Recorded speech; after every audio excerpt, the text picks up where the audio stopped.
സുഖമിട്ടില്ല. പ്രിയപ്പെട്ടവരെ, നമ്മളൊരു കുന്നിൻ്റെ മേലെയുള്ള വയലട മലബാറിൻ്റെ ഗവി എന്നറിയപ്പെടുന്ന മുള്ളൻപാറയിലാണ് നമ്മളുള്ളത്. മുള്ളൻപാറ എന്ന് വിളിക്കുന്ന പാറ നമ്മൾ ആ കാണുന്ന പാറയാണ്. ഇത് മുള്ളു പോലെയുള്ള പാറ, നല്ല ഗ്രിപ്പുള്ള പാറയാണ്. മറ്റ് പാറകളെ പോലെ ലാറ്ററൈറ്റ് പാറയല്ല. ലാറ്ററൈറ്റ് പാറ എന്ന് പറഞ്ഞാൽ ചെങ്കൽപ്പാറയിലെ കൂടി വെള്ളം ഉള്ളിലേക്ക് ഇറങ്ങി വെള്ളം പിടിച്ചു വെക്കുന്ന പാറ. ഇത് ഗ്രാനൈറ്റ് പാറയാണ്. നല്ല ഞാൻ ഇന്നലെ പറഞ്ഞ സഖ്യൻ്റെ ശരിയായ ഒരു നെടും കോട്ടയാണ്. നമ്മൾ ഇതിൻ്റെ കോട്ട കെട്ടി സംരക്ഷിച്ചതാണ് കേരളത്തെ. അങ്ങോട്ടും ഇങ്ങോട്ടും കാറ്റും അല്ലെങ്കിൽ ചൂടും തണുപ്പും ഒക്കെ നിയന്ത്രിക്കുന്ന, കാലാവസ്ഥയിൽ ഒരുപാട് സ്വാധീനം ചെലുത്തുന്ന സഖ്യപർവ്വതത്തിൻ്റെ ഉച്ചിയിൽ അല്ലെങ്കിൽ അതിൻ്റെ തുഞ്ചത്താണ് നമ്മളുള്ളത്. കോടയും തണുപ്പും കാറ്റും ഒക്കെ ആയിട്ട് പ്രകൃതിയുടെ വല്ലാത്തൊരു സുഖം നമ്മൾ അനുഭവിച്ചുകൊണ്ടിരിക്കുകയാണ്. പാട്ടും ഡാൻസൊക്കെ ആയിട്ട് നമ്മൾ അതിൽ പങ്കെടുത്തുകൊണ്ടിരിക്കുകയാണ്. അപ്പോൾ ഈ ശീതളമായൊരു കാലാവസ്ഥയും ഇതൊക്കെ നമുക്ക് യാത്രക്ക് വളരെ നല്ലൊരു അനുഭവമാണ് നമുക്കെല്ലാവർക്കും കിട്ടിയെന്നറിയാം. ഈ പാറപ്പുറത്തെ ഒരുപാട് സസ്യങ്ങളുണ്ട്. പാറയിലെ കുഞ്ഞ് മണ്ണിൻ്റെ അകത്ത് ഒരുപാട് പുല്ലും മറ്റു ചെടികളൊക്കെ നിങ്ങൾ കണ്ടിട്ടുണ്ടാവും. കാട്ടുകരിയാമ്പൂ നേരത്തെ പവി കാണിച്ചു കൊടുത്തിട്ടുണ്ട്. ഈ പാറപ്പുറത്തെ ഈ കുന്നിൻ്റെ മേലുള്ള സസ്യങ്ങൾക്കുള്ള പ്രത്യേകത ഉയരം കുറഞ്ഞ സസ്യങ്ങളായിരിക്കും, ഡോർഫായിരിക്കും. അതായത് കാറ്റ് പിടിക്കാതിരിക്കാൻ എപ്പോഴും ഇവിടെ കാറ്റായിരിക്കും. അപ്പോൾ കാറ്റ് വീശുന്നതുകൊണ്ട് തന്നെ പുൽമേടുണ്ടാവും. അതിന് മേലെയാണ് പുല്ല് ഒരുപാട് വെള്ളം പിടിച്ചു വെക്കുന്ന സാധനമാണ്. ഈ വൃക്ഷങ്ങളൊക്കെ നിങ്ങൾ ശ്രദ്ധിച്ചിട്ടുണ്ടാകും, മനസ്സിലാവും. അതിൻ്റെ കമ്പൊക്കെ പിരിഞ്ഞു നിൽക്കുന്ന, അതായത് കാറ്റത്ത് ഒടിഞ്ഞാലും പൊട്ടാതിരിക്കാൻ വേണ്ടിയുള്ള പ്രകൃതിയുടെ അനുകൂലനാണ്. ഉയരം കുറഞ്ഞ സസ്യങ്ങളായിരിക്കും. ഇവിടെ എത്രയായാലും അത്ര ഉയരത്തിലേ അത് വളരും. അത് കാറ്റ് പിടിക്കാതിരിക്കാനാണ്.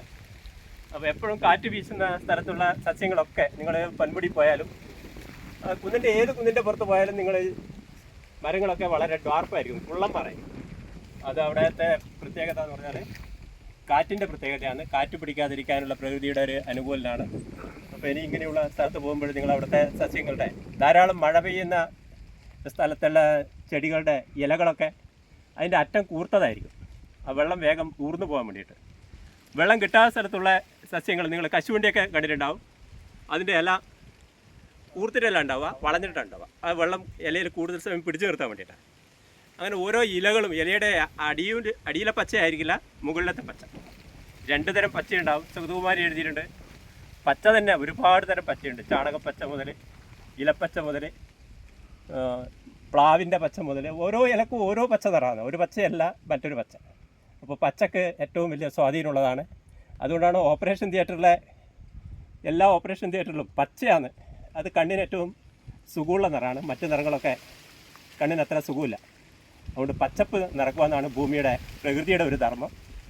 പായലും പൂപ്പലും ഇല്ലാത്തൊരു ഏഷ്യൻ പെയിൻറ്റുകാരുടെ പരസ്യം നിങ്ങൾ കേട്ടിട്ടുണ്ടാവും. ശരിക്കും അയാളെ വെടിവെച്ച് കൊല്ലണമെന്നാണ് ഞാൻ പറയാം. പായലും പൂപ്പലും ഇല്ലാത്ത ജീവൻ്റെ ലോകമില്ല. ജീവനാണ് പായലും പൂപ്പലും. അതില്ലാത്തൊരു ലോകത്തെക്കുറിച്ച് ഈ പരസ്യത്തിലെ കൂടി പറയുന്നതേ ശരിയല്ല. നമ്മുടെ കുട്ടികളൊക്കെ പായലേ വിടാ പൂപ്പലേ വിടാന്ന് പറഞ്ഞിട്ട്, പായലും പൂപ്പലും ഇല്ലെങ്കിൽ ലോകത്ത് ജീവനില്ല.